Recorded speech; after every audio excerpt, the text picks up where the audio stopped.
Hello and welcome to my channel. আজকের ভিডিওটা আপনাদের জন্য স্পেশাল একটি ডিশ নিয়ে এসেছি, একটি রেসিপি নিয়ে এসেছি, যা হচ্ছে আটার নরম ও তুলতুলে পিঠা বা চিল্লা।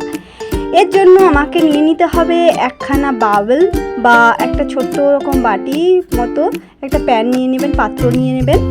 পাত্রে 200 থেকে 250 গ্রাম আটা নেবেন।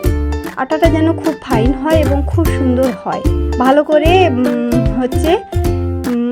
একটা পাত্রে নিয়ে নিলেন 250 গ্রাম থেকে 300 গ্রাম আটা।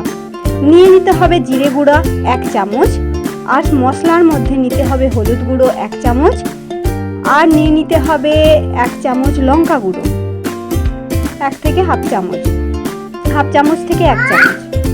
আর নিতে হবে প্রয়োজন সমস্ত মশলাগুলো মিশিয়ে নিতে হবে। নিয়ে নিতে হবে নুন 1 চামচ, জিরে গোটা জিরে 1 চামচ মিশিয়ে নেবেন। আর নিয়ে নিতে হবে জল একটা কাপে 200 থেকে 300 মিলিলিটার জল নিতে হবে। জলটা ভালো করে প্রথমে মিশিয়ে নেবেন, প্রয়োজনে আরও জল মিশিয়ে ব্যাটারটাকে একদম ভালো করে বানিয়ে নেবেন।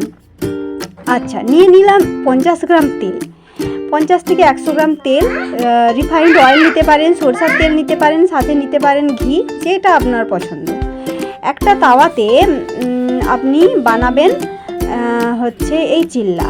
তার জন্য নিয়ে নিতে হবে আপনি গ্যাসে বানাতে পারেন, উনুনে বানাতে পারেন, মাটির উনুন, বা বানাতে পারেন ইলেকট্রিক ইন্ডাকশান, বা আপনার পছন্দ হিটার করতে পারেন। চিল্লাটি বানানোর জন্য প্রথমে তাওয়াতে তেল নিয়ে নিতে হবে। তেলটা ভালো করে মিশিয়ে নিন পুরো তাওয়াতে। এরপরে 1 চামচ বাটার আপনি প্যানে ভালো করে মিলে নিন। রুটির আকারে মিশিয়ে ভালো করে বানিয়ে নেবেন চিল্লা। ভাজতে থাকবেন যতক্ষণ না পর্যন্ত দুটো সাইড ভালো করে লাল লাল হয়ে ভাজা হয়ে যায়।